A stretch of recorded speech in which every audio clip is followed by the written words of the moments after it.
Hello everyone, good morning. How you doing? I'm Sal. This is Stretford Post. This is Breaking Dawn. I hope you're all doing well. Welcome to the stream, guys. I hope everyone is having a fabulous morning. Early in the morning over here where I am in Napoli, of course, guys. Guys, before I start, can I ask something? Please, could you kindly subscribe to the channel, smash a like on the video, and all that sweet stuff. That'd be absolutely fantastic. Thank you so much, guys, for joining me this morning, of course, now. Now, let's get straight into it. Yesterday, I was speaking to a number of journalists over here in Italy, and there is word about Manchester United chasing a player that hasn't been mentioned very often, a player that is also, highly sought after by various football clubs, including Napoli. Now, the word is that Napoli are chasing a player named Dan N'Doye. Dan N'Doye is a Switzerland international, 24 years old, 23 caps for Switzerland. But Manchester United are in competition for Dan N'Doye. Man United are also chasing Dan N'Doye. Now, what does that mean with Nottingham Forest? Nottingham Forest seemed to be front runners when it came to Dan N'Doye. Nottingham Forest seemed to be the favourites to sign Dan N'Doye, but Man United have come out the blue from behind, basically, and stolen a march on the chase for Dan N'Doye. So that is really annoyed Nottingham Forest. Of course it would, because we're going to ruin their transfer hopes. Of course, with Manchester United, we are very slow when we do deals. We're not very quick when we do these kind of things. But over here, various outlets talking about Dan N'Doye with Napoli. He is getting the interest from Napoli, of course, but Manchester United are competition for his signature, guys. Now, look, Dan N'Doye, right winger, can play right wing back, can play right winger. Kind of player that Man United are looking at, can play left winger as well, guys. The kind of player that Manchester United admire. Now, he's worth about 35 million euros. It's not going to be absolutely break the bank. But you know what? It's the versatility, the versatile nature of Dan N'Doye is something that we need to, consider. He's a very, very decent player, of course, guys. But you know what I would say is that he currently plays for Bologna. What I would say is that Man United face competition from the likes of Napoli and obviously Nottingham Forest. Nottingham Forest obviously want N'Doye, were chasing him for the last few weeks, and Man United have come out of nowhere with basically, you know what?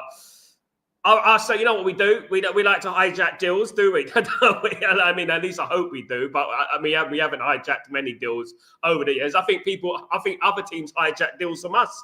Guys, absolutely. I think we're the ones, we're basically the mafia. We're like the mafia, but we're the ones who get effed at the end of the day, isn't it, guys? Absolutely. But that's an interesting one. Dan N'Doye, guys, who has been showing interest with Manchester United. And again, rumours over here in Italy as well, guys, that Elvind, of course, has been very, very, very on... How do I say it? He's been admired by Manchester United as well, the defender from Norway, of course, guys, who we spoke about a few weeks ago. Of course, guys, very, very interesting one as well. The only thing I would say is that, will Man United go after the defender? I'm not too sure. I mean, he is a generational defender for Norway, of course, but what I would say is that I don't think Man United will be looking for a defender until the end. I mean, maybe if it's the end of the window, maybe in August or something like that, that might happen, but I don't think that's going to happen, to be honest with you. Hope everyone's doing well. Welcome to the stream, the absolute legend. Hope everyone's blessed up, of course, guys. Big up B Palms. What's going on, my friend? Hope you're doing well. Morning, Sal, heating up today nicely. Can't wait for this morning. Thank you so much, B Palms. Hope you're doing well. Big up, Bill. What's going on, brother? Hope you're doing well. Good to see you, mate. Of course, Morning, Sal. What's happening with this pathetic Sancho? Pathetic Sancho. Now, guys, look, he's got... The problem with Sancho at the moment, as I spoke about it yesterday, there was a report in Italy, Corriere dello Sport, that Jadon Sancho and Juve have agreed personal terms. Man United have agreed a fee of around 15 to 17 million euros. Igor Tudor, who's working on this still, of course, Igor Tudor is the one of the representatives of Juventus when it comes to transfers and stuff like that. Used to play for Juventus as well. Very good Croatian international. They are basically waiting on the sales of Gonzalez and Bengula and Weah. but they're waiting for a couple of sales to happen, a couple of sales to go through the door. Then they'll be able to secure the deal for Sancho. Those deals do look likely to happen, by the way. Also, the severance pay that Man United have to pay Jadon Sancho is you know what, still being negotiated. Man United still need to agree a fee in regards to this severance pay. Unbelievable, isn't it, that we have to pay this mercenary more money? What a greedy guy. I could say something far worse than that, but I will get myself banned, of course, guys. Absolutely. But that's what's going on with Jadon Sancho at the moment. Absolutely. Good morning, Sanjay. How you doing, my friend? Hope you're good. Hey, what's going on, Timo? What's going on, man? I hope you're doing well. Question: Are Bayer going to trust Ten Hag with works and Frimpong money? Oh, there you go, Timo. You put the how do you say it? You put the fire, the oil in there. Was it the vinegar in the fire? Whatever it is, guys. But you have set me up there, guys. Well.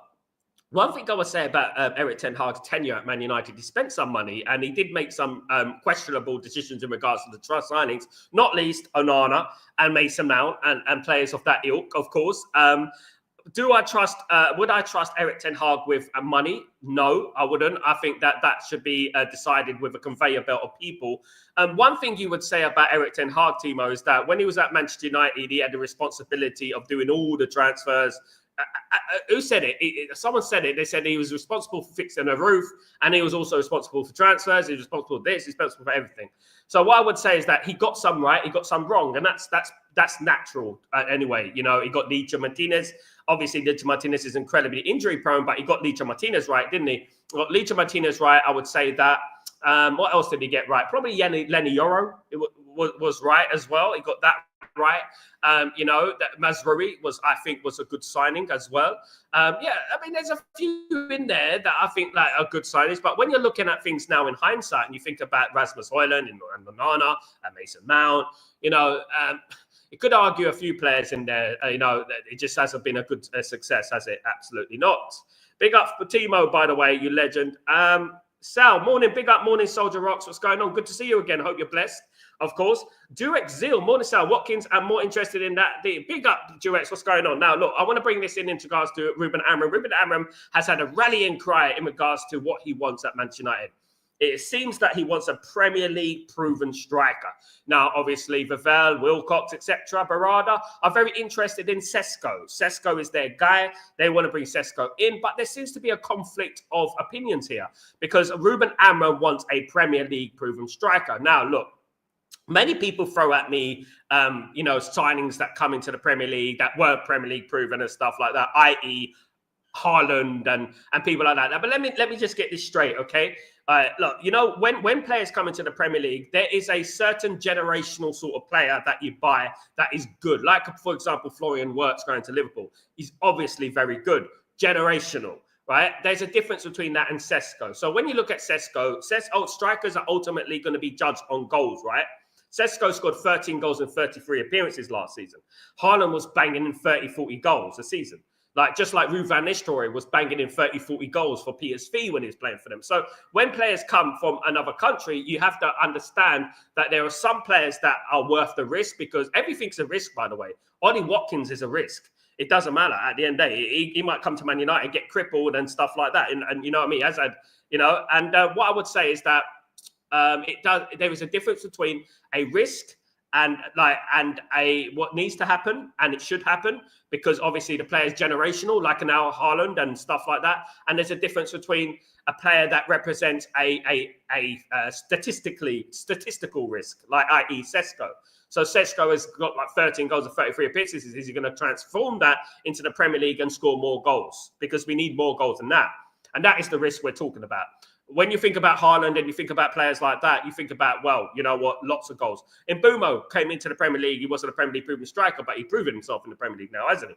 At the end of the day, but it does represent a risk. And another thing I would say, when teams like Brentford sign players like Mbeumo or something like that from another league, unknown player comes in, they can play the player over and over again, and that player can prove himself. At teams like Man United and teams like Chelsea, Liverpool, Arsenal, these sort of players, Man United can't go to Troyes, for example, or you know what, Chuchel or something like that in France, bring a player in and be patient with them. They can't do that because Man United needs success. Man United need to get in Europe. Brentford don't. Expectations are lower. And that's what I would say about that. Just to answer a few queries, of course, floating about, of course, guys. Absolutely. Duex, a Swoop for Watkins and Garnacho could do us miracles. I mean, I would like us, Man United, to do a deal with Garnacho and Watkins, obviously, with the FFP and PSR. Watkins, Garnacho being homegrown might be a little bit tricky to do a swap deal, but what Man United can do, they can buy Watkins, and Aston Villa can buy Garnacho, which is basically the same thing, isn't it, at the end of the day, when you're thinking in the grand scheme of things. But yeah, look, at the end of the day, look, I like Watkins. I think he's a good player. He was never going to be my first choice. He's never going to be my second or third choice. He isn't. Unfortunately, when we're way beyond that now, we're looking at other players now. We're looking at players that the EFG sort of choices now, unfortunately. This is where we are. I wanted Gyökeres or Osman, or Mateta. I wanted someone of that ilk. Mateta, it's still a possibility, of course, but there's no interest coming out of Man United with Mateta at the moment. But Ollie Watkins and Sesko are the two players that you can tell from the industry, from the way people are talking, the way people are talking over here, that Man United are heavily interested in these two players. Now, what would Man United do to impress the Man United faithful? What would they do to impress Man United fans? Well, what I would do, buy both of them. Buy both of them. At the end of the day, I don't think that's going to happen. Obviously, 50, 60 million a piece. I don't think that's going to happen, of course. But that would be great if they did do that. Moving on to the midfield, guys. It is obviously Man United do need midfield reinforcements, of course. There was obviously been lots of talk about Javi Guerra. There's obviously questions about why Javi Guerra, what's the motives behind the Javi Guerra interest. Of course, we have to be wary that we are Manchester United, and we have to be wary of the sinister nature of some of these rumours that come out, because they can be counterproductive in regards to they want a new contract, or they want this, they want that. You know what I mean? I don't think that's the case with Javi Guerra. I do believe Javi Guerra wants to play in the Premier League. Would be a fantastic signing for Man United. But there's a lot of noise going on there. And these rumours do have wheels. They do have wheels. Now, bringing it back to Ollie Watkins, of course, Ollie Watkins has come out and said he wants to play for Manchester United. That is his only option. He wants to play for Manchester United. And Ollie Watkins, of course, once it starts coming out where he wants to do this, he wants to do that, you rarely get an occasion where the player doesn't get what he wants. And to be honest with you, look, you know what? I hope that Ollie Watkins comes in and he rekindles that form that made him such a hot prospect, a few years ago, and obviously playing for England, of course, and solidifying his place in the England squad, which was fantastic as well. Absolutely. Stephen, INEOS and Glazers out. Big up, INEOS. Big up, my friend. Hope you're well. Good morning, Sal. Is it true Amorim wants Watkins? Natty, the fact is, big up Natty, by the way, the fact is that Amorim wants a Premier League proven striker. That's the words of Amorim at the end of the day. He wants a Premier League proven striker. He wants someone who can put the ball in the back of the net, which obviously at the moment it looks like Ollie Watkins. My choice would be Mateta all day long. Go for Mateta. Try and see what can happen. It's written in the stars, Kuna Mateta. Come on. You know what I mean? They love the PR in INEOS, don't they? They might as well, use their brain. That would be a good PR stunt, of course. Big up, Grayer. What's going on, my friend? Hope you're doing well. Good afternoon. Thanks for joining in the stream. Please smash a like the button, support Sal. Brilliant channel. Thank you so much, Grayer. Absolutely. This is the place to be, guys. Stretford Post, guys. We are not fake here. We are the realest still here in the communities, guys, of content creation.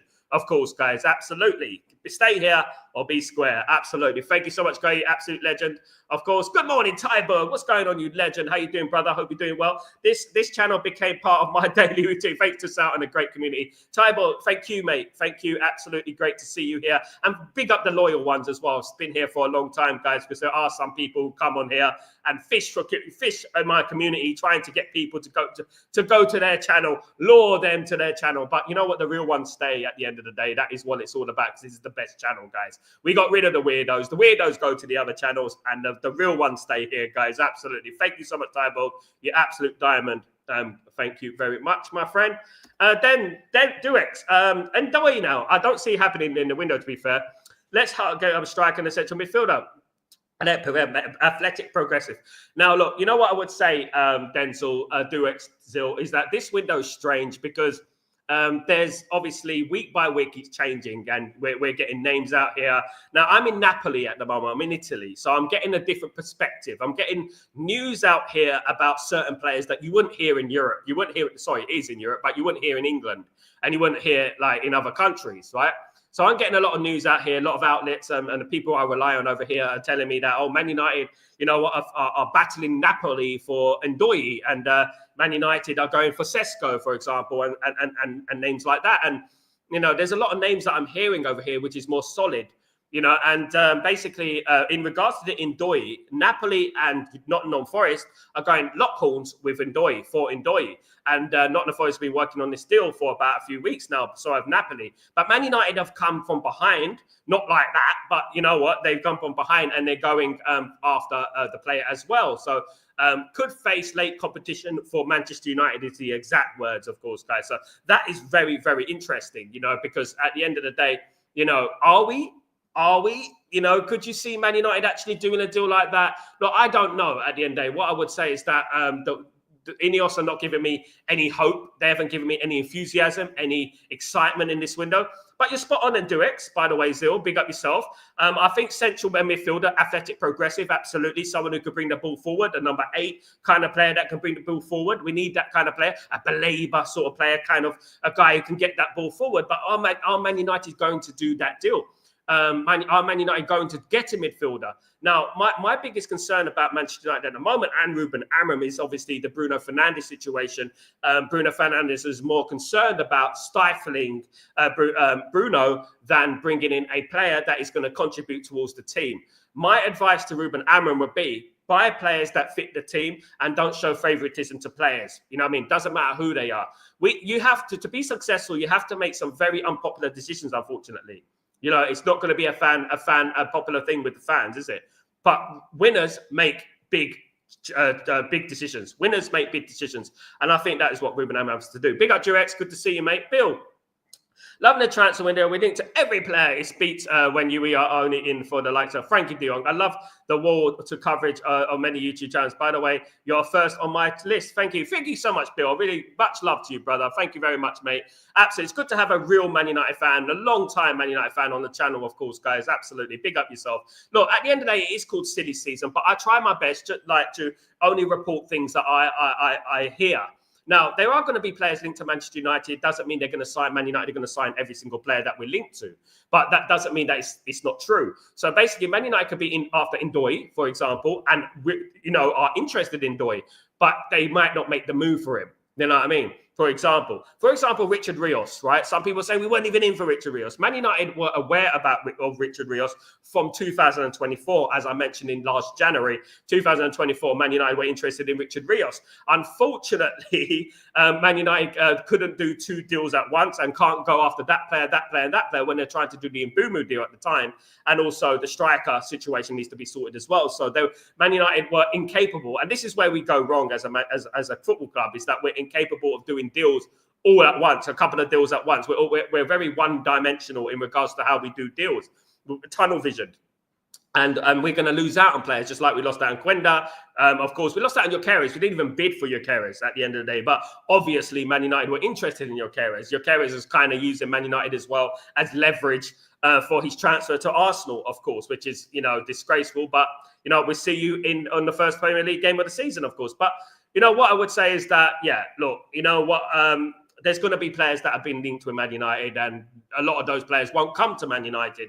But there might be that 1 or 2. But I think it's very interesting in regards to the players that Man United are interested in. Because when you know the players that Man United are interested in, it does give you an idea of the direction that we're trying to take. What player we're going after next, what kind of player we're going after next. Now, a player like, obviously, Ndoye, for example, 24 years old, experienced Switzerland international, the kind of players that I like, and versatile, kind of players that I like, and the kind of players that Man United should be looking at, because they're not going to break the bank either. They're going to be 35 billion euros, versatile, right wing back, left wing back, right wing, left wing, attack midfield. That is what you want. Now, Man United could quite possibly buy players who are called the handyman sort of thing, isn't it? Where they can play in various positions. So that could kill a few birds with one stone. If Man United can get a player who can play in various positions. I think that's what Man United are going to have to be looking at now, because obviously they can't sign all the players that they need, which will be about 10 players if we're being real, guys. Absolutely. Big up, Bill, and thank you for your lovely comment, my friend. I hope you're doing well. Absolutely. Big up, Grayo, of course. Big up, Randy, the legend. Randy, the myth, the legend. That sells no lies. Sal, is it concerning we are not in concrete talks with any strikers? Look, you have to be concerned, Natty. You have to be concerned. At the end of the day, what I didn't want is that once we signed in Boomer, I didn't want it to be stalemate. I wanted it to carry on with the momentum, and I wanted Man United to carry on, get another player in, get another player in. Man United, after we signed in Boomo, we should have been really going for the next one through the door. We should have been already prepared. We should have been already prepared what we need to do, who we're going to get next. It doesn't take a rocket scientist to do that. And that's why I get concerned with INEOS, because at the moment, we're being squashed by Chelsea, Liverpool, Manchester City, all these teams. In particular, Liverpool have absolutely gone mad this summer. But we are being squashed in this window, unfortunately. And you know what? We are doing what, we're acting like we are the champions. We're acting like we don't need to sign any players. We're the champions. That's what we're acting like at the moment. I think there's a very lackluster lack of aggression in this transfer window for Manchester United, I think Manchester United needed to enter this transfer window angry. You know what I mean? Like, they needed to go into this window ruthless, knowing what we want. This is what we want. We're getting this. I don't care. We're going to get this player. And that's what Man United needed to do. At the moment, we're going like, well, you know what? We're champions. We feel like champions. We're champions. Where we're not champions, we came 15th last season. We lost the Europa League final to Tottenham Hotspur. Right? So at the end of the day, right, Man United needed to go into this window in a ruthless, no mercy kind of way, like Liverpool have done. Unfortunately, Man United have gone into the transfer window how Liverpool should have done, and Liverpool are doing what we should have done.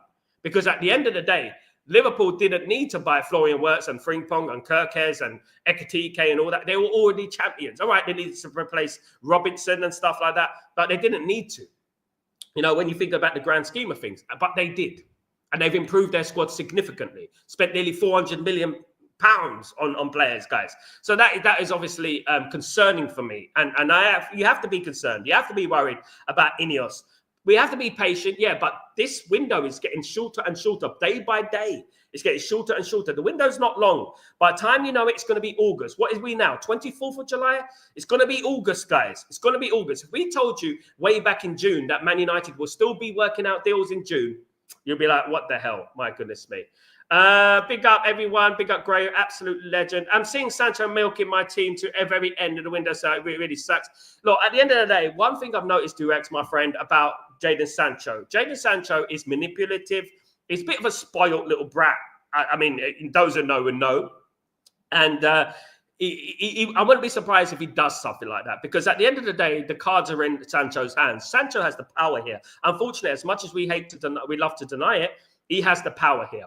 And what I would say is that with Jadon Sancho, he may wait until the end of the window to make his decision. Of course he would.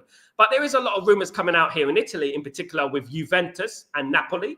Napoli, of course, were interested in Garnacho, but Napoli have sort of stood back in regards to Garnacho for various reasons. Now, in regards to Juventus have stolen a march. Juventus are in complicated negotiations with his entourage, of course.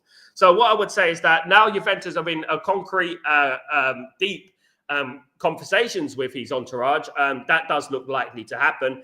15 to 17 million euros, and hopefully it goes through very quickly. The problem is, of course, is the severance payment. Obviously, Juventus having to sell a couple of players before they can get Sancho through the door. That is the biggest problem that they're facing at the moment, because they have to sell 2 or 3 players, Juventus. So that is going to take time for them. So this is where all the delay is coming from, of course. Big up, Randy, my friend. Big up, Bill. Back in the day, all I had was the Daily Mirror, Sunday Mirror. Some people now, absolutely great. News of the World. Do you remember News of the World, Bill? On the Sunday, we used to get the News of the World, of course. Yeah, you got it there, NOTW. Yeah, look, unfortunately, it doesn't exist anymore, but that's how we used to find out the news, by the way, guys. Even if it was a little column in the corner of the back of the paper, you go there and you look at that. Manchester United are targeting Euro 96 sensation Karol Poborski. Something like that, wasn't it? You remember those days? Do you know what I mean? And you know what I used to do sometimes, but I used to ring up the hotline. I used to ring up the hotline and, you know, rack up a high bill and stuff like that. Sometimes I would do that, of course. Now, guys, I want to bring this into this stream. There was a lot of debate going on in regards to Marcus Rashford, of course. Marcus Rashford has gone on loan to Barcelona, of course, guys. But there is a lot of talk about Marcus Rashford, unfortunately. There always is, unfortunately, guys. But I want to ask you the question. There's a lot of, I say, Player FC people coming out and saying that Marcus Rashford is a Manchester United legend, guys. Now, guys, I don't believe for 1 second that Marcus Rashford is a Manchester United legend. What's a Manchester United legend for me? A Manchester United legend is Eric Cantona, Duncan Edwards, George Best, Bobby Charlton, you know, Dennis Law. These, you know, these are Manchester United legends for me. Do you know what I mean? That every player that won the treble. Manchester United legends. Now, look, I think that legend status gets thrown away too easy. So I'm going to do a poll. All right, I'm going to do a poll, okay? And I want you guys to give me the truth, what you feel. Is Marcus Rashford a Manchester United legend? All right? Yes or no? Just a straight yes or no. Is Marcus Rashford a Manchester United legend? Yes or no? Let me know, guys, because obviously there is a lot of debate going on the social media platforms at the moment that Marcus Rashford is a legend in Man United. I don't think he is. At the end of the day, I think that this thing is getting thrown away around too much. So what is Marcus Rashford at Man United? What do you call Marcus Rashford at Man United? If he's not a legend, what is he? A brat? No, but what I would say is that Marcus Rashford is, in the future, for example, in 30 years' time, 20 years' time, what will Marcus Rashford be known as at Manchester United? Will he be known as a legend, or will he be known as a Manchester United great? You know, I think it'd be more like a Man United great, maybe, if we're lucky, guys. Absolutely. Big up everyone, of course.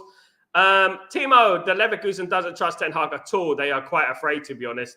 I think they would be very afraid. They've lost some good players, though, haven't they? I feel so sorry for those teams, absolutely. With American owners buying clubs here, I hope this buying and selling of top players only trades like in US. These freedom fighters can be sent to Siberia if the owner's heart desire. Mickey, I would love that to happen to Jadon Sancho, to be sent to Iberia, make him, you know what I mean, do a little bit of Rocky Balboa training. Do you know what I mean? If you know, you know. Of course, just send him over there, do a bit of training over there in Siberia, maybe do that. Yeah, that'd be good for him, definitely. He needs that, to be honest with you. He needs a bit of army training, absolutely. He needs to see the real world. He needs to work in a supermarket on £5.70 per hour, guys. That's what he needs to do and see how hard it is. You know what I mean? That's what he needs to do. He doesn't really understand real life. Big up Fireboy. How you doing, my friend? Hope you're doing well. And big up Keith Perkin. How you doing, my friend? Hope you're doing well. United should go for Wisa, Premier League proven and no price. I mean, there is a lot of noise about Wisa recently, of course. Recently, of course, guys, there is a lot of noise about Wisa. And one thing I would say is that I find it highly unlikely that Brentford will sell Wisa because obviously they sell Mbeumo. There was rumours before Mbeumo went to Man United that Wisa gaining the interest of Newcastle United could go to Newcastle United and could hamper the deal for Mbeumo. Now, I think that could happen if Wisa, like in regards to now Mbeumo signed for Man United, of course, but in regards to Wisa, is that Wisa deal still on? Because it's happened the other way now, and Mbeumo's gone to Man United. So will they sell Wisa? That would absolutely destroy Brentford, wouldn't it? When you're thinking about it on a realistic level, that would destroy Brentford, wouldn't it? Because you know what? They are not Brighton and Hove Albion. Brighton and Hove Albion can go out there and sign a player from, you know what I mean, Venezuela and become a bloody 50, 60 million pound player. That's what Brighton do. You know what I mean? At the end of the day, I don't think Brentford have got that facilities to do that, unfortunately. But yeah, I mean, it would be, you know, at the end, I wouldn't say no, Keith, in regards to Wisa would be a good signing. It would work well with Mbeumo as well, of course, the consistency and stuff like that. But it's whether Man United want to do a deal with Brentford again. Look how long that the Mbeumo deal took, 50 days, or didn't it? You know, will they want to do a deal with Man United again? Of course, absolutely. First of all, why is United linked to Jackson? Jack Makamiku, my friend, Jane, what's going on? I don't know, bro. I don't know, mate. I really don't know. I really don't know why Man United are linked to Jackson. Definitely don't know, mate. Maybe. I don't know. Jackson 5, absolutely. I don't know why they're linked to Jackson, but maybe Ruben Amorim sees something in him that, you know what, others don't see. I don't know, but no offense to the lad. But you know what? I just don't think he's got that ability. We don't need another Rasmus situation. We don't. And that's one thing I would say. Some of the chances I've seen Jackson miss are absolutely incredible. He was very good in Spain, by the way. He played for Villarreal. This is why he got his big move to Chelsea and stuff like that, because he was good. You know, there's a reason that he signed for Chelsea. Do you know what I mean? Because he was good. And this is where I bring in the comparison between the Premier League and Spain. Not every player comes from Spain and absolutely sets the world alight. There is obviously less defending in Spain, less physicality in Spain, and you've got more space and stuff like that. But I don't know how a player like Jackson, obviously highly rated. And guys, before Jackson signed for Chelsea, Man United were interested in Jackson. Let's not forget about that.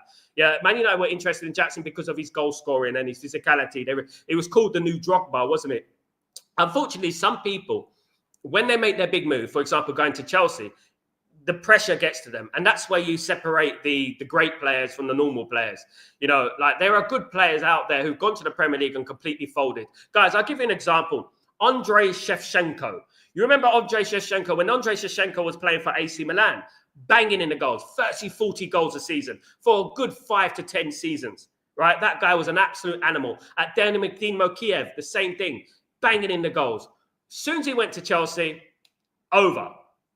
You know what I mean? He didn't score goals. He couldn't hit a barge pole and stuff like that. And people are like, what happened to Shevchenko? Another one, George Weah, another one, great player. You know, scored some goals but wasn't prolific. Premier League's a different animal, I would say that. And you know what? There's certain characteristics that fit the Premier League. You look at a player, right? I look at a player and I see him and I think like Haaland, for example, and I say, that player's got it. That player's got it. Something about him, that coldness. That he's got it. Some people let nerves and pressure get to them, unfortunately. I think that is happening with Rasmus as well. And we don't need another player like that. Man United need that player. Man United need that player who's going to make the difference. Absolutely. Big up, my friend Jane. Good to see you. Sal, what do you think of Rodrigo Munoz of Fulham? Do you like him? Love him, mate. Fabulous player. Fabulous player. Again, look, you know, you look at teams like Fulham, you look at teams like Brighton, they're really good in the transfer market. They're really good at finding these gems, you know, which Man United don't do, unfortunately. But Premier League proven, good player, absolutely. I also like there's another Munoz who plays for Crystal Palace. I'm a big fan of the right back. I think he's very good as well. Mark, thank you so much for the super chat. You absolute legend. Thank you, mate. Really appreciate your kindness and generosity, mate. Thank you so much. Morning, Sals and the community. How are you, my friend? Very well. Let's get this deadwood out and make some signings. Go Man United. Absolutely. Equally as important as bringing players in is also getting rid of players as well. That's equally as important in my humblest of opinions, because, you know, we don't need players who don't want to be there. You know, like obviously Mark, Garnacho, Anthony, and Malacia have been kept at home in regards to the preseason friendly in America. Now, look, I feel that, you know what, if these players come back to Man United, if Sancho comes back to Man United, it's a big issue there. Now, Man United, we can easily say that, well, why don't we just send them off to the reserves, let them rot in the reserves, do this, do that. Unfortunately, INEOS and the Glazers, they look at players and they see these players as assets. They see these players as pound signs, dollar signs, whatever it is. And they think it's not financially feasible to keep him in the reserves. Unfortunately, as much as we want to dig it into him and throw him over to Siberia, we do want to do that. But unfortunately, INEOS will look at that and think ka-ching. They look at these players and think ka-ching more than anything else, you know. But getting this deadwood out is so important. And I would much rather us cut a loss in regards to Sancho, 15 million euros, pay his severance off with the fee, and just leave him and it's gone and it's history. It's no more. You know what I mean? And that's what I would say about that. Absolutely, in my humblest of opinions, guys. By the way, Niagara Falls will be lighted up, I think, tonight in the colours of Manchester United. Great. That's lovely. Fair play to America. They're doing a big PR campaign in regards to Manchester United, and Manchester United will be like in bright lights on Niagara Falls, guys. Hopefully that's not subliminal. Hopefully Man United would not be moving down the table or falling down the table next season, and that is not a sign of things to come. And we're not going to be absolutely splashing down the league table next season.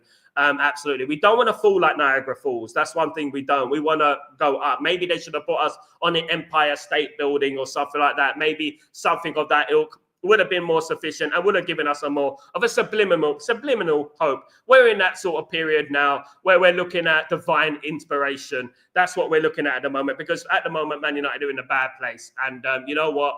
We take every little divine message very, very seriously, guys. So Man United will be on Niagara Falls, absolutely. Hopefully it's not subliminal, and hopefully we don't fall. Of course, guys, absolutely not. Big up Marky Mark, by the way. Thank you so much for your generosity again. Hello, Ellen. United is linked to everyone. Well, not quite everyone. I wish we were linked to everyone, because then law of averages, if you throw everything against the wall, something sticks, doesn't it, at the end of the day? So we have to wait. Thank you so much, Grayo. You absolute legends. Thank you, everyone who supports the channel. Thank you very, very much. Morning, Brian. Big up, Brian. How you doing, mate? Brian Moran. Good to see you again, my friend. Hope you're blessed. Big up Marky, big up Randy, big up everyone. Much love to you all. Absolutely good. Your loyalty, your generosity has no bounds. Thank you so much. So if we manage to bring in a striker and a midfielder, plus if we 2 more players leave, would you call it a good window, considering our last season went? I managed to bring a striker midfielder. I would call it, if Man United sign a striker, a midfielder, and a goalkeeper, however, I think that would be a lot better. A striker and midfielder plus 2 more players leave. I think it'll be a 6 out of 10 for me, Tyborg, because I'll be honest with you, Tyborg, you know, Man United needed 6 to 7 players in. I felt, mate, at the end of last season, I felt Man United really needed to go for it aggressively this season. And I don't think they have. You know, I think 5 out of 10 at the moment, because we've got Mbeumo Cunha. I don't count Diego Leon as a young player. I think 5 out of 10. I think Man United need a lot more than that. You know, a midfielder, a goalkeeper. Some may argue we need a right wing back as well. You know, so I would say that, yes, they getting rid of 2 players is really good. They got rid of those players that needed to leave. But also, you know, bringing in the players that we need is also just important. I'll say that would be a 6 out of 10. Absolutely. If they got a goalkeeper, it'd be a 7 out of 10 for me. Why would it be a 7 out of 10? Is because I'm looking at Liverpool, I'm looking at Chelsea, and I'm looking at the players that they're signing. They're going absolutely crazy in the transfer market, and I compare ourselves with them. Because look, how would you judge Liverpool's transfer window, for example? You know, what is it right now? It's got to be a 9, isn't it? You know, I mean, you look at Chelsea, it's got to be a 9 as well. They're going absolutely mad. Man United have to be about a 6, because we've only got Cunha and Mbeumo in. We haven't sold Rashford. Rashford is on loan. You know, Sancho's still at the football club. Now, if Man United, to get it up to a 9, Man United would have to get rid of Sancho, Garnacho, Rashford, Anthony. I would even say players like Luke Shaw, bringing in a striker, number 10, a midfielder, a right wing back, and a goalkeeper. That would bring it up to about an 8 or 9 for me, definitely. But that big up Tyborg, thank you so much. But obviously, it's subjective. And what I would say is that we have to look at things in the grand scheme of things and look at things for what they are, because at the end of the day, these players came 15th, and we should never forget that. We should never forget what they did, Tyborg, in the Europa League final. And that's what I would say. Like, after that Europa League final, I was embarrassed. I've never been embarrassed to be a Man United fan as much as I was at that final against Tottenham. A weakened Tottenham team. It was awful. Of course. Big up, Grayo. Catch you later, brother. Have a great day and don't work too hard, my friend. Take it easy, my man, of course. Sal, is it concerning Fabrizio said that we will sign midfielders if the money is left? Owners get 1 position every summer. That is a concern. Fabrizio we will sign if the money is left. This happens all the time, every single season, Natty. You're absolutely right. I think it is concerning that, because at the end of the day, this is precisely why we needed the full sale, Glazers out, Qatar in. This is why we needed that. This is precisely the reason why we needed that, because at the end of the day, if we got enough money left, Man United shouldn't be in if we got enough money left. They shouldn't be talking like that. Man United needed a full rebuild. A rebuild means a rebuild, right? A rebuild means, let me give you an example of what a rebuild is, right? We get Mateta up front, and Mbeumo and Cunha in midfield, Wharton and Baleba as the centre midfielders. You get a right wing back. You got the left back wing back already there, so that's okay. You bring in a defender to cover, obviously, the defenders that are injured, and you bring in a goalkeeper. That's a rebuild. And plus, you bring in players for the squad as well. You bring in players for the squad so that if anyone gets injured, there's a like-minded player ready to come on, of course. But Unfortunately, Man United are like, oh, if we got enough money at the end of the window, we're going to sign a midfielder. Basically, that means we're not going to sign a midfielder because you know what they're like. Heavily incompetent, of course. Absolutely. Brian, I don't see any other strikers being mentioned. Who's your choice out of the two, Sesko and Watkins? For me, it's a double-edged sword for me, Brian, because at the end of the day, they both have their perks and disadvantages. When I think about Watkins, I think about, Premier League proven. I think about can score goals, proven to score goals in the Premier League. But then I think about the age, 29, going on 30. Didn't have a prolific season last season and going to be 50, 60 million. When I think about Sesko, I think about ceiling is high. Obviously very talented, misses great opportunities, but scores difficult chances. So it's like I'm a bit of a caught in two places at the moment. But one thing I would say, Brian, is that if we do sign either one of those players, I'll be content. It won't be my first choice. It wouldn't.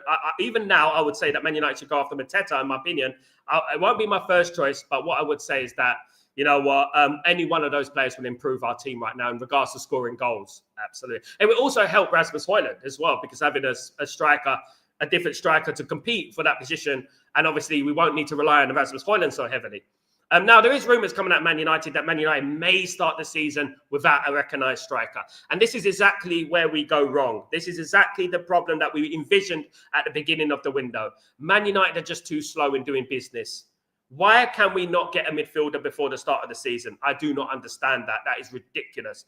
Man United starting the season with Rasmus Højlund will be absolutely criminal.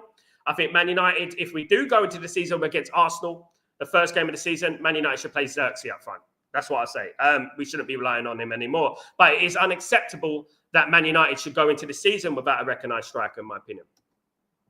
So, but have a great day, Grayo. Don't work too much, buddy. Big up, Grayo. Big up, Tyborg. Absolutely good to see you. Absolute legends, of course. 60 million for 21-year-old, or a 22-year-old. Fireboy. It's caught between a stone and a hard place, isn't it? What I would say, Fireball, is that this is the concern I have for Ollie Watkins. Ollie Watkins reminds me of a signing that Man United would have done. Like, for example, let me give you an example. When Man United signed Teddy Sheringham, it's a type of signing that Man United would have done as a bench option. Do you know what I mean? To come on as a bench. There's no substitute for how many strikers you can get, because it's always good to have goal scorers and different types of goal scorers as well. Man United always had it. But in regards to Sesko, of course, Sesko scored 13 goals last season. This is what is always going to be the case, isn't it? People are always going to bring in, he only scored 13 goals last season. But in regards to Sesko as a player, in regards to his all-round play, his hold-up play, bringing other players into the box, his shot power, his accuracy, it's phenomenal. And he's going to be a very good player, which is why Arsenal were in talks with Sesko for a long time. We're not necessarily going to get Sesko. Let's not forget that Sesko didn't go to Arsenal, and Arsenal were negotiating him for a very long time. We're not necessarily going to get him. But, you know what I mean? What I would say is that for me, in my personal, humblest of opinions, and this is just my opinion, guys, it's not the gospel. What I would say is that I would go for Sesko. That's what I would do. I would go for Sesko. I would take the risk. And that is what I would do. Absolutely. Big up, Brian, by the way, Fireboy. Big up. Natty, Watkins is 60 million. Is not good for the price is low. It's fine. For Watkins' price, it's 35 million tops. For me, that is what I'm saying. 35 million tops. It shouldn't be any more than that, in my opinion. Absolutely ridiculous. Clint, I like Mateta, but how many players are we going to lose to African Cup of Nations? Good point, Clint Hayward. Absolutely. We're going to lose, obviously, at the moment, we're going to lose Mbumo. We're going to lose Ahmed. We're going to lose Mazaruri. We're going to lose Onana. So that's 4 players right there that Manchester United are going to lose to the African nations. So this is what I was talking about earlier, about Man United building a squad that can cope with the African nations, of course, guys. Man United need to build a squad. Kone as well. Let's not forget that. He'll be going to the African nations as well, guys. This is why Man United need to build a squad. This is why Man United need to act fast in this transfer window. Now, look, there is an opportunity for a lot of those young players in these friendlies to show themselves, exert themselves, and become, a regular in the squad at Man United. All these young players that want to be Man United players, this is your opportunity now. This is your time. This is your time to show yourself.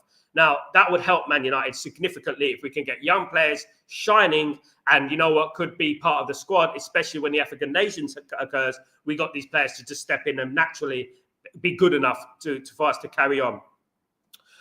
It is a big problem. Obviously, Sir Alex Ferguson always mentioned this. You cannot stop anyone playing for their country. The African nations is extremely important. I love the African nations. by the way. But what I would say is that, you have to be wary of it. You have to. Salah would be leaving Liverpool. But look, you look at Liverpool, they've got a big squad there, so they're not going to worry too much, isn't it, at the end of the day? But yeah, it is a big problem. Big up, Clint, by the way. Good comment. Great content, Sal. Do you think Amorim is over his head? Thank you so much, Done and Dusted. Thank you, mate. No, I don't. I don't think Amorim is over his head. I think the owners are over their head. I think the owners are incompetent. I think that you're only as good as what your ownership are. Like, for example, if I work for a company, if I work for any company in the world, I could be the best worker in the world, but my manager is an absolute incompetent guy. And you know what? He gives me the wrong information. He gives me the wrong tools to do the job, for example. For example, if I was a mechanic or I worked in a garage, and they were giving me, those, Timmy Mallet hammers, and they give me some tools like a knife and fork to fix a car. Do you think I'm going to fix the car? I'm not going to fix the car, isn't it? If I was a sword fighter and I went into the sword fight with a breadstick, you think I'm going to win the sword fight? That's exactly what I'm talking about at the end of the day. But you're only as good as what your manager, the tools that your manager gives you, unfortunately. Jane is a no brain considering his age. Absolutely. Big up, Jane. Thank you so much for joining, of course. Natty, smash the like, subscribe. Thank you, Natty, as usual, my friend. Thank you so much, guys. Big up, Coco. Big up, Coco. How you doing, my friend? Hope you're doing well. And Natty, we are weak in selling deadwoods. It's concerning. We've been like that for a few years now, haven't we, Natty? For many, many years. Man United have been very incompetent in regards to getting rid of players, and it's something that I thought we would have improved, bringing in INEOS and Wilcox and stuff like that. I thought we would have improved on that. Now, look, I don't think we've improved at all. I think it's maybe slightly. People need to understand that players like Marcus Rashford, like Barcelona are laughing their heads off because at the end of the day, he took a pay cut and they got him on loan and they can send him back if they want for a small fee. So it won't really bother them too much if he does well. I do think that Marcus Rashford will be sent back. This is my prediction. My prediction is I believe that Marcus Rashford will be sent back, guys. Now, in regards to the poll, is Marcus Rashford a Manchester United legend? People, no. 62 votes, no. 92% of people say Marcus Rashford is not a Manchester United legend. Wow, wowza. Absolutely. There you go. That sells it all, of course. INEOS don't give much hope, mate. Brian, they don't, mate. Brian, look, I wanted a full sale, whoever it was, whether it was Apple, Amazon, Qatar, whoever it was, I wanted a full sale, the Glazers out. But when INEOS came in with their vanity project, I had to support it. And I had to say, okay, right, they've got this. Let's see what they can do. Let's see what they can do. At the moment, we're looking at it on the grand scheme of things. They started well in regards to last year, last summer. They got a few players in, okay. But since then, they've been on a downward spiral. They didn't back Ruben Amorim in January, and everything we predicted in January came true. In January, we said that Man United will lose 1-0 to Tottenham because we won't be able to score a goal. Tottenham will score, and we won't be able to equalise. We said that last January. It happened. They said in January that we are going to clear the mess up in the summer. They're gonna do the work in the summer. And again, they haven't done that. They brought in Cunha, which we were negotiating in April, and they brought in Mbumo, we took 50 days to do. Man United, look, we're Man United at the end of the day, guys, and we need the best. We should be signing the best players. We should be like, after last season, it should be this shouldn't be happening. If Real Madrid came 15th, which they never will, by the way, but if Real Madrid came 15th, what do you think Real Madrid will do the next season? You know what I mean? They are blaggers, chancers, and I don't trust them at all. Because I do believe that they don't care about what happens on the pitch. They're more interested in this regeneration project that's going on. I think once they've got that approved, I think they don't really care about what happens on the football pitch. I think they're just interested in earning money. Big up, Brian, my friend. Big up. 26 likes, guys. Come on, guys. I think I must have more than that by now. Bloody hell. 26 likes. Come on, guys. Let's get it to up to 50 likes today. If Rashford does well in Spain, can we demand a higher price for him? No, I think Man United have an option to buy a clause in the contract, Brian. I think 30 million, is it? One thing about raising the price higher, Man United have raised the price of Anthony to 50 million euros. Obviously, Anthony's successful season at Betis last season contributed in him his price tag going higher. And I agree with that. I absolutely agree with that. Anthony should be worth that much money. If it was anyone else in the world football and he had the season that he had, he would be worth about 50 million euros. So Man United should sell him for that price. Absolutely, they should sell him for that price. And if anyone wants to pay the money, pay the money. If you don't want to pay the money, get lost. Then we get someone else to pay the money. there must be something in this Antony situation, given that we have raised the money. I do believe there are teams interested in Antony, and Man United could have news about Antony very soon, but we need to hurry up because you know what? The window is getting smaller and smaller every single day. Big up, Brian. GK, good morning. How you doing? We should get Callum Wilson for now and develop Chido B. Martin. Oh, don't say that, Chido. No, GK, he's not good enough. Absolutely not. So what time is United's first game? Man United's first game this summer. We have what? You mean Arsenal, or do you mean the pre-season friendly? Pre-season friendly is like what, 1 o'clock in the morning, something like that. Yeah, but I'm not sure. Arsenal game is about 5:30 UK time, I believe, if I'm not wrong, or 4:30. That gets me all top clubs can do multiple deals, but we can't. And this is the problem, isn't it, Brian? That Man United have had over the years. Not only this season, we've had it over the years that we're incapable of doing 2 deals at once. Even though it's a godsend to do that because we need it, we can't do it.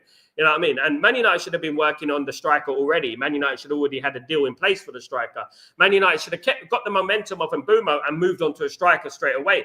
You know, that's what it should have been doing. And over the past, when Sir Alex Ferguson was manager of Man United, we used to do things like that. I remember when we signed Nani and what's his name, Anderson and that, and it went so quickly. Was it Ronaldo and that? And it went so quickly, and we were signing a bunch of players all at once.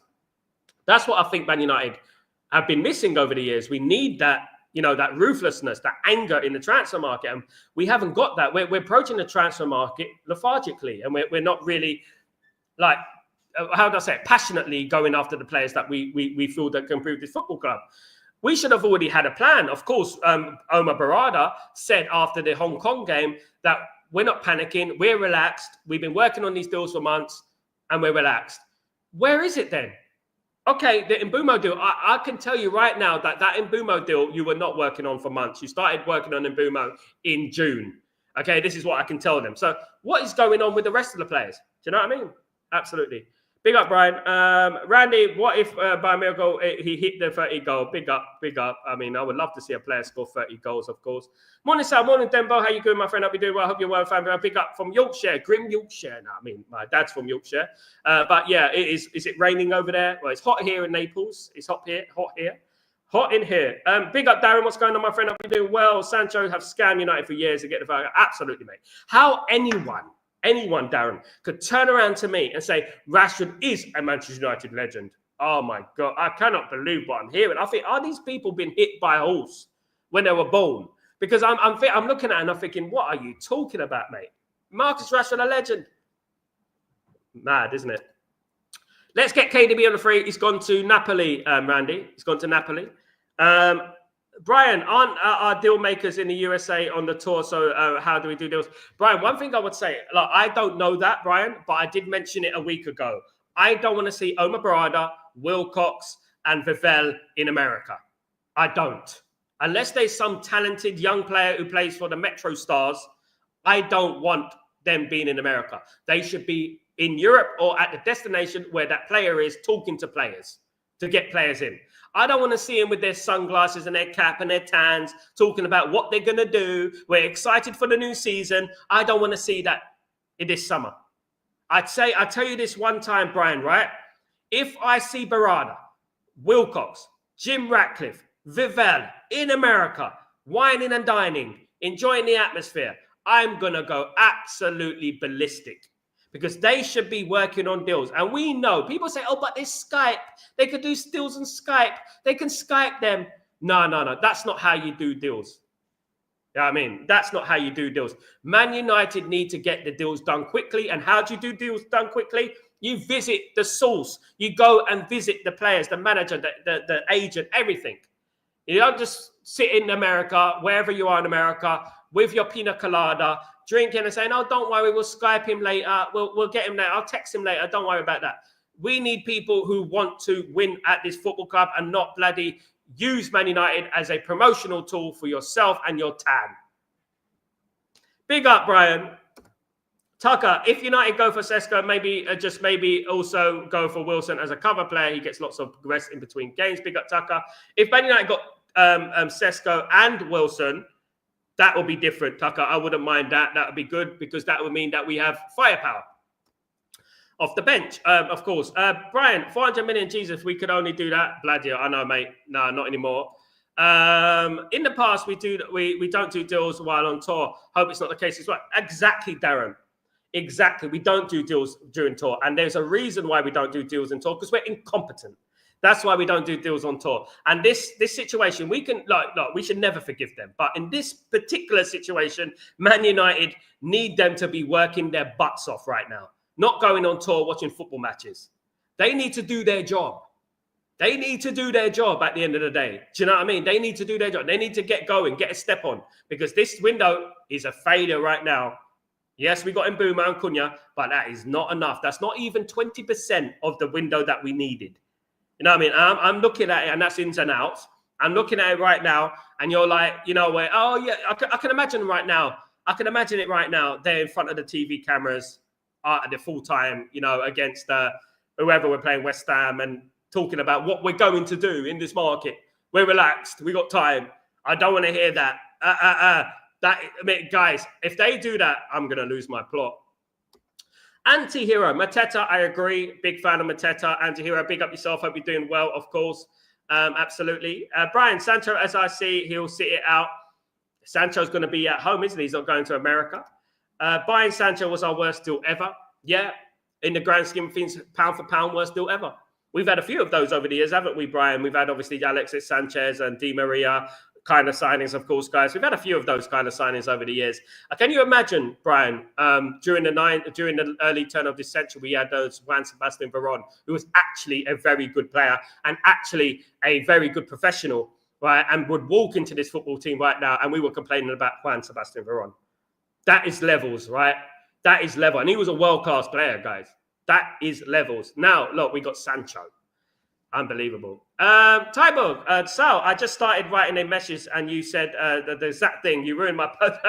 So you should have carried on writing it. Should have carried on writing it. Great minds think alike, don't they, Tybo? Absolutely, as usual, my friend. Brian, no way he's a legend. Yeah, Cantona Kid, these are legends, Brian. You know what I mean? Proper legends. How can you compare Roy Keane to Marcus Rashford? How can you even have the audacity to compare? I can't believe it. You know what I mean? I would give you all the legends, I think, and I'll be honest of the legends that are at Man United. Most players who played in the 90s are Man United legends, apart from a few. You know what I mean? Most of them are legends. Dennis Irwin's a legend, Gary Pallister, Steve Bruce, Gary Neville, Paul Parker, Paul Ince, Brian Robson, Ryan Giggs, Lee Sharp. These are, I would deem, Manchester United legends, even though some of them are like Lee Sharp and stuff like that, who are like, yeah, legend, because he won the first league title with Manchester United. Then you got Mark Hughes and obviously players of that ilk. You can argue, is Dion Dublin a Man United legend? You know, got injured and stuff like that, didn't really exert himself at Man United. Is he that is the sort of argument you can have. But he won a league title with Man United, a couple of league titles with Man United. So you can argue like that. But when you think about Marcus Rashford, who has been petty, a bad influence, one good season every five, something like that. I don't think you can call him a Manchester United. Never challenged for the league title, sacked 5 or 6 managers. I don't know. Absolutely. Sal, where you think Garnacho will end up? Aston Villa. You're weak. Rashford is a great, not a legend. In 10 years' time, you're weak. In 10 years' time, I think he will be known as probably a Manchester United great. Yeah. A Man United great is an ex-player, basically. A player that played for Man United a long time and played many games. I wouldn't argue that. I wouldn't argue that he's a Man United great. But what I would say is that his legacy isn't as glossy as other Man United greats, you know, who are on the brink of being a Man United legend. For example, like you look at Man United's treble winning season and you look at players like Jonathan Greening, right? Who was in the Man United squad in the 1998-99 final. You look at David May, right? Let me bring in David May because Greening was a young player, didn't really play a lot. But is David May a Man United legend? Ask me this question. David May, is he a Man United legend? He was a bit part player at Man United, right? Scored in the last game of the season against Middlesbrough. Man United won the league and blah, blah, blah. Is David May a Manchester United legend? I'm just giving you an example, right? Because I want you to know the levels of what a legend is. We're talking about David May here, right? Marcus Rashford is a legend, apparently. He's a legend, apparently. So if he's a legend, David May must be an elite. You know what I mean? And that's just David May. Because David May won a treble. David May won a double. David May won endless league titles. David May was scoring a big Champions League quarterfinals and stuff and last games of the season to win us a title. Randy, no way. Big up Randy. No way, says Darren. Absolutely. Dave Bell and Kieran Richardson are a legend if Rashford is. Absolute joke if people think he's a legend. Typical of kids these days. Very good. You're absolutely right. There you go. No one could touch Kieran Richardson because he actually won things. Do you know what I mean? And there you go. I mean proper things, league titles and things like that. Do you know what I mean? So at the end of the day, look, you know what? It's a farce, isn't it? It's a farce. It's ridiculous. Calling him a legend. I mean, this comes from the fan FC, the player FC sort of brigade, doesn't it? At the end of the day. Big up, my friend. Let me see what's going on here. It's going on. It's going on a little bit down, a little bit. There we go. Big up, Roy. What's going on? Where they got prediction for Mbeumo next season? 20 goals, 10 assists. UK Darren, Pratt, that's what Rashford is. He is a Pratt, mate. Absolutely. Absolutely. Fun show. Good morning. How you doing? How can Rashford be a Manchester United legend? Where do we put Wayne Rooney and Ronaldo? Exactly, fun show. Precisely my point. Precisely my point. Exactly. Tyborg, I read people hyping Rashford and wishing him all the best. Not me. He disrespected the club and the fans, the manager. Why would I have any respect for him when he couldn't care less? Tyborg, you know what? You just nail it every time, mate. You just do it. You do it for me, mate. You know what I mean? You know what you're talking about, and this is exactly what it is. We come from a generation, right, that we don't have no sympathy for little petulant children who earn 300 grand a week. We come from that generation, guys. You know what I mean? We come from a generation where we were actually winning things and we were still critical. We were still critical. We were still criticizing Fletcher or criticizing Wes Brown. And that, even though we love them as players, we still criticize them. Rashford. Sympathy for Rashford. No way. Absolutely no way. Dabizaz, welcome back to the stream, my friend. Hope you're doing well. Big up, Dabizaz. I agree with you. Hope you're well. Good to see you, mate. Bless up. Bless up.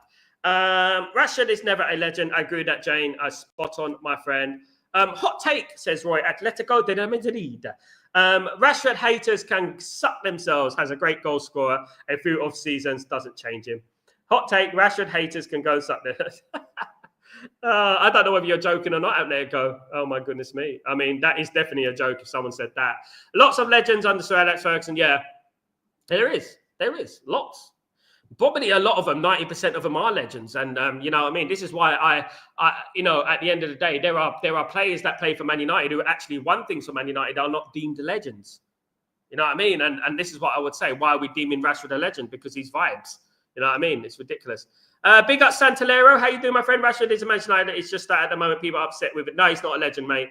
I have to disagree with you. I love you, Santalero, but he's not a legend, mate. A legend wins titles, Premier Leagues, Champions Leagues, consistently challenging, and consistently scoring goals, not one every 5 seasons. That is a legend. Bill Taylor, Rashford, but I respect people's differences of opinion. That's what's the matter. Let's have a look at what the community say. Guys, 86% are saying that Marcus Rashford is not a legend. He's not a legend. It's 86%. Done and dusted. Rashford is clearly not a legend. It's flavour of the month. Jibber jabber. Big up, done and dusted. I think that's what it is. Absolutely. Guys, I want to thank everyone for joining me today. Big up everyone I haven't read their comments out. Big up Dabby's ass, by the way. Don't forget you can potential to be a legend. Got distracted and gave it all away. People around, that's a good point by Dabby's ass, because people around him have been Marcus Rashford's problem. That is a big problem. The people around him have been a problem. Do you know what I mean? At the end of the day. Red card for Gyökeres at Old Trafford. I would love that. It'd be hilarious. It would be hilarious. Absolutely. Anyone I haven't read out, I always give people a chance on my stream. Big up Revert 7 legend. Of course, Shevchenko was done when he went to Chelsea. Guys, I want to bring this into the show because do you think it's underrated that Chelsea is a graveyard for talent? Because they do destroy a lot of players as well. A bit like Man United, but not on the level, but they do as well. Absolutely. Do and destroy players as well, guys. Big up everyone who's joined me today. Big up Lawrence, my friend. Good to see you in the stream. Garnacho, Anthony Sal, Sesko bought young talent goalkeeper and similar midfield like Ferreira, and that will be an 8 for me. Love your channel. I agree, Lawrence. It doesn't take much, does it, Lawrence, mate? It doesn't take much, you know what I mean? And I agree with that, absolutely. Sesko, Anthony Garnacho, Sal, midfielder like Ferreira or Guerra. Of course, Guerra. I think you mean Guerra, don't you? Absolutely. And the number 8, and that would be an 8. Absolutely. Big up, and obviously sending the men's in goal would be a great one. Big up, Lawrence. Absolutely. Love you, baby. Love you, baby. Big up, everyone. Those who know Lawrence of Olivier, they know what I'm talking about. Guys, thank you so much for joining me today. And I will see you. Phineas, by the way, good to see you. What kind of legend doesn't have a league title? Exactly. Big up everyone who's joined me today. I will get guys. I will be back later on for breaking door. Oh, Chatterboxer, of course, guys. Don't forget to join me for that. Just important. Is Randy, is Norman Whiteside a legend or not? Can I be honest, Randy? Can I be honest, Randy? Can I be honest? I think he's a great. Norman Whiteside's a Man United great, not a legend. That is what I would say. Didn't win a league title, Man United. Won an FA Cup. Great goal against Everton. Fabulous. Great one. But I love Whiteside. I love Norman Whiteside. But I think he's a Man United great. I think we have to differentiate what a legend is and what a great is. But absolutely. Absolutely. All right, guys, thank you so much for joining me. Absolute diamonds. Please don't forget to join me later on for Chatterbox. And also don't forget, put your notifications on in case I go live, of course, if anything breaks. Miraculously, if it breaks for Man United, that'd be fantastic, wouldn't it? Guys, thank you all for your great support on the channel. I really appreciate every single one of you. Of course, you are the legends and you're the life and soul of the channel. And we'll keep growing, guys. Absolutely. And big up Jamie, by the way. I haven't seen you in the comments much. Avram Grazer is in the chat, of course. Absolutely. He can go to hell, Avram Glazer. Absolutely. Guys, have a great day, great night, great evening, wherever you are in the world. I'm Sal Warner. This is Breaking Dawn, and I shall see you later for Chatterbox. Take it easy. Peace.